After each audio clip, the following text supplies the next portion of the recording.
तृषा जलाची हे जीर्ण वस्त्र झाले परिणाही आस त्याची मी सर्वदा भुकेली तुझ्याच दर्शनाची जाऊ कशी रिकामी जीवित काय तुझी अन्नाची नाही भूक नाही तृषा जलाची हे जीर्ण वस्त्र झाले परिणाही आस त्याची मी सर्वदा भुकेली तुझ्याच दर्शनाची जाऊ कशी रिकामी जीवित काय तुझी आले तुझ्याच दारी मी घेऊनीच झोळी माझ भीक घाली देवा सर्वाहुनी निराळी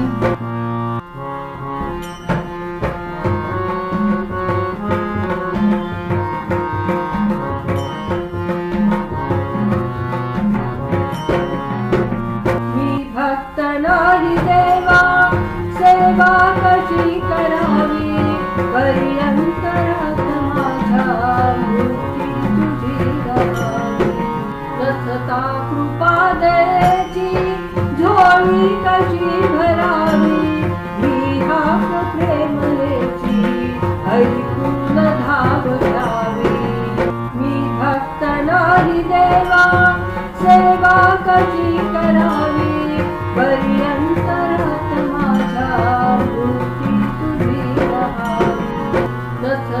कृपा द्यायची झोळी कशी भरावी ही हाक प्रेमलेची ऐकून धाव घ्यावी आले तुझ्याच दारी ही घेऊनीच झोळी माझ भीक घाली देवा. नमस्कार. नमस्कार, मी अनुराधा अनिरुद्ध आष्टीकर आपणा सर्वांचं आतुरालयाच्या यशस्विता या कार्यक्रमामध्ये परत एकदा मनपूर्वक स्वागत करते. काय मंडळी, कसे आहात सगळे? मजेत ना? वा वा वा, छान छान. आपण दर रविवारी सरांकडून खूप छान छान विषयांवर मार्गदर्शन घेतो आहोत. 100कडे वाटचाल सुरू आहे. किती प्रश्न, किती छान तऱ्हेचं मार्गदर्शन आणि आपल्या आयुष्याला मिळत चाललेलं वळण. आपण मजेत असणारच याची खात्रीच आहे मला. या रविवारी आपण सरांची कोणत्या प्रश्नावर चर्चा करणार आहोत याचाच विचार करतात ना? चला आपण थेट सरांशी संवाद साधूया आणि आज कोणता प्रश्न आपण घेणार आहोत याची उत्सुकता संपवूया. सर, दर रविवार प्रमाणे उत्सुकता आहे की कधी तुम्ही भेटाल, कधी प्रश्न विचारू. सर, मनामध्ये एक असा प्रश्न येतोय की आपण बऱ्याच प्रश्नांवर चर्चा केली. काही प्रश्न कौटुंबिक होते, काही सामाजिक होते, काही धार्मिक होते. पण आजचा प्रश्न हा मला असं वाटतं सामाजिक आहे. सामाजिक म्हणजे असा की समाजामध्ये आपण असंख्य वेळा ऐकतो काहीही फुकट घालवायचं नाही, आणि मग फुकट घालवायचं नाही म्हणून माणूस ओव्हर इटिंग करून घेतो. पण हे फुकट घालवणं म्हणजे काय आणि काय म्हणजे काय, हे कितपत योग्य आहे, काही सांगू शकाल?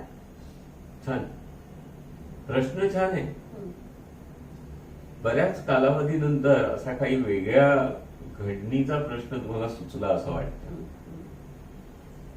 फुकट घालवायचं नाही, कॉमन फॅक्ट आहे. सगळेच जण बोलताना जाणवतील. आणि त्याच्यामध्ये तुम्ही जो विषय मांडलात की ओव्हर इटिंग केलं जातं, आता ह्याच्याच पासून आपण सुरुवात करायची म्हटली तर मी असं म्हणेन तर काहीच फुकट जाणार नाही. मग आपण जो काही विचार करतो की फुकट घालवायचं नाही, हे खरंच आपल्याला शक्य आहे का? या नियतीने जी काही रचना केली आहे, जी काही जीवांना पोषण होण्यासाठी आहार दिलाय, तो आहार कुठल्या ना कुठल्या मार्गाने त्यांना पुरवला जातोच. आपण जे अन्न ग्रहण करतो ना, त्या अन्नातल्या प्रत्येक शीताचं सुद्धा काही कर्म आहे. त्या शीतांना कुठे जायचं आहे हे ठरलेलं आहे. तुमच्या पोटात जायचं आहे, गटारात जायचं आहे का आणखी कोणाच्या मुखात जायचं आहे, हे सगळं प्लॅन्ड आहे. तुम्ही काय ठरवणार हे फुकट जातं की नाही? आणि तसा दुसऱ्या बाजूनी विचार जर केला ना, जे आपल्यावर संस्कार झाले आहेत की पानात अन्न टाकायचं नाही, अन्न हे संपलं पाहिजे, ह्याला मी थोडा वेगळा भाग सांगेन. असंख्य लोक संपर्कात येतात आणि त्यांच्याशी काही चर्चा होते, बोलणी होतात. तर त्यापैकीच एक व्यक्तिमत्व जे आपल्या यशस्वितामध्ये एकदा येऊन गेले, कुलकर्णी, भरत कुलकर्णी. ह्यांच्याशी जेव्हा हा विषय आला तेव्हा ते असं म्हणाले की टाकायचं नाही असं आपण म्हणतो, पानात वाढलंय ते सगळं खायचं. तर ते मला म्हणाले हे टाकतोच आहे हो आपण, कसं टाकायचं एवढाच प्रश्न आहे. पानातल्या पानात टाकायचं की उद्या सकाळी टाकायचं? हो. आता तुम्ही जर विचार केला की माझं पोट भरलंय आणि हे जर खायचं म्हटलं तर ओव्हर इटिंग होणार आहे, शरीराला तुम्ही किती त्रास देणार आहात बघा. ते अन्न खाल्लेलं एक्स्ट्रा जे खाल्लंय ते पचवण्यासाठी वेगळ्या गोष्टी शरीराला तयार करायला लागणार आहेत आणि ते अन्न जबरदस्ती पचवायला लागणार आहे, पण नंतर टाकायचंच आहे कारण ते गरज नाहीये शरीराला. हा विचार कधीच आपण केला नाही. सर, आता जेव्हा तुम्ही असं बोलता आहात तेव्हा असं मनात आलं की खरंच आहे, शरीराला नको असताना जेव्हा आपण ते संपवायचं म्हणून खाऊ तर त्यांनी अन्य पण त्रास शरीराला होऊ शकतात. अहो, अन्न म्हणजे सगळ्यात मोठा आहे ना, फॅटी वाढणं हा जो भाग म्हणतात हा त्याचाच एक भाग आहे ना. म्हणून डाएटवाले आधी काय सांगतात, कमी खा. एक्सेस खाऊन तुम्ही काय करताय, फॅट वाढवताय, अजून काय. बरं, जी काही केमिकल्स बॉडीला तयार करायला लागतात ती विनाकारण लागतात, ज्याची काही गरज नाहीये. पण हे सगळं आपण कधी विचारात घेत नाही, या गोष्टी आपण अभ्यासत नाही. आता इथे जर विचार केला तुम्ही की पानात अन्न मी टाकलं, खाल्लं नाही, तर ते खरकट म्हणून कुठेतरी टाकणार. आणि खरकट म्हणून पूर्वीच्या काळी घराच्या बाहेर एक जागा होती की जिथे ते टाकलं जायचं आणि तिथे तुम्हाला सांगतो गुरं, पक्षी, छोटे छोटे किडे हे येऊन त्यांना खात होते. म्हणजे त्यांचं पोषण त्याच आहारावर होत होतं, त्या अन्नावर होत होतं. हा विचार आपण कधी करत नाही. मग हे फुकट गेलं होतं का? फुकट नव्हतं गेलं, ते दुसऱ्या जीवांना मिळत होतं. तुमचा जीव तृप्त झालाय, कशाला ते अजून ढकलताय आतमध्ये. पण तेच जर दुसऱ्या जीवांना मिळालं, त्यांचं पोट भरू नाही का शकत. मग फुकट काय गेलं? काहीही फुकट जात नाही. सगळ्याचा निसर्गाने विचार केलेला आहे की कुठे कोणाला जायचं आहे आणि त्याचं तिथलं कार्य काय. आता नुसतं जेवण नाही म्हणणार, असंख्य गोष्टी. वेळ फुकट गेला म्हणतात. बस स्टॉपवर तुम्ही आलात, बस येत नाहीये, रेल्वे प्लॅटफॉर्मवर आहात, रेल्वे येत नाहीये, इथे लोक पॅनिक झालेले असतात आणि म्हणतात वेळ फुकट गेला. वेळ फुकट नाही गेला, वेळ तुम्हाला वापरता नाही आला. निसर्गाने तुम्हाला प्लॅटफॉर्मवर किंवा बस स्टॉपवर अशासाठी उभं केलंय ना की तुमचं ज्ञान वाढवा. तुमच्या अवतीभोवती जे विषय चालले आहेत, तुमच्या समोर जी काही दृश्य दिसत आहेत, ही कधीतरी आयुष्यात तुम्हाला उपयोगी पडणार आहे, ह्याच्याकडे आज लक्ष द्या. म्हणून निसर्गाने तिथे तुम्हाला उभं केलंय, पण तुम्ही काहीही केलं नाही, ते विषय ऐकले नाही, ती दृश्य बघितली नाही आणि मग येऊन म्हणता वेळ फुकट गेला. फुकट काही जात नाही. निसर्गाच्या योजना किंवा त्याचे जी काही रचना म्हणू आपण, ही इतकी सुंदर आहे ना की कोणताही क्षण तो फुकट घालवायला देत नाही. आता इथे म्हणजे गमतीचा एक भाग तुम्हाला सांगतो की एकदा एका ग्रस्तांच्या घरी गेलो होतो आणि साधारण 11:30 पावणे 12 झाले होते. तर गप्पा मारताना मी म्हटलं चिरंजीव कुठे आहेत? तर मला झोपले जात. बर. म्हटलं वा सुखी माणूस आहे, 11:30 वाजता तो माणूस झोपलाय. तर ते म्हणाले हो लाईफस्टाईलच अशी झाली आहे ना की त्याला काही वेळ काळ राहिला नाही, कधीही झोपतो काही करतो. म्हटलं बोलायला आवडेल मला त्याच्याशी. तर ते 2 मिनिटात येईल बाहेर. आणि खरंच असं आम्ही बोलता बोलता बाहेर आला. मला म्हणाला काय काका कसं आहे, बरं आहे ना? म्हटलं एकदम छान, पण तुझी लाईफस्टाईल आपल्याला आवडली हो. तेवढ्यात त्याची आई चहा घेऊन आली आणि चहा घेतला. तर मी म्हटलं की तुला असं काही काम नाही म्हणून तू झोपू शकतोस. आम्ही कामाची माणसं धावपळ करतो, त्यामुळे झोपायलाही वेळ नाही मिळत असं म्हणतो. तो म्हणाला मला कामच खूप आहे खरं म्हटलं तर. पण मी असं ठरवलं ना की मी 11:30 शिवाय उठणारच नाही. बर. जाणून बुजून मला झोपायचंच आहे. म्हटलं वा काय छान आहे. म्हणजे झोपेचा आनंद घेणं हे सुद्धा एक काम म्हणून त्यांनी जेव्हा ट्रीट केलं ना तेव्हा फुकट काय गेलं हो. अगदी खरं. वेळ त्यांनी युटिलाइज केला त्यासाठी. बरोबर बरोबर. वेगळाच अँगल मिळाला त्या गोष्टीला. बघा तुम्ही काही करणार नाही असं जेव्हा डिक्लेअर करताना तेव्हा जाणीवपूर्वक तुम्हाला हे करता आलं पाहिजे की मी काहीच करणार नाहीये. लोक काही घडत नाहीये म्हणून काही करत नाहीयेत, हे नाही उपयोग. तुम्हाला प्रत्येक गोष्ट ठरवता आली पाहिजे की मी ही गोष्ट कशासाठी करतोय. आणि जेव्हा तुमच्या लक्षात येईल की अमुक गोष्टीसाठी मी करतोय, काहीच फुकट गेलं नाही. बघा जे फुकट जाणं ही जी कल्पना आहे ना ही फार वेगळी आहे. अगदी तुम्हाला सांगतो की काही घरांमध्ये सामान खूप भरण्याची सवय. सामान म्हणजे धान्य वगैरे जेवणा संदर्भातलं. मग त्या ह्याच्यामध्ये कधी कधी एखादी बरणी बाटली डबा आतमध्ये राहतो आणि तो काही काळाने लक्षात येतो की अरे बघितलंच नाहीये. मग त्या धान्यामध्ये किडी पडलेल्या असतात किंवा ते खराब झालेलं असतं. मग तिथेही आपले भाग तसाच येतो, फुकट गेलं. काय करता हो तुम्ही याचं? चक्क फेकून देता. पण अशा ठिकाणी फेकून देतात की दुसऱ्या जीवांचं ते खाद्य म्हणून उपयोगात येतं, ते फुकट जात नाही तर त्या जीवांचं पोषण करतं. म्हणजे धान्य सुद्धा पुढे फुकट गेलं.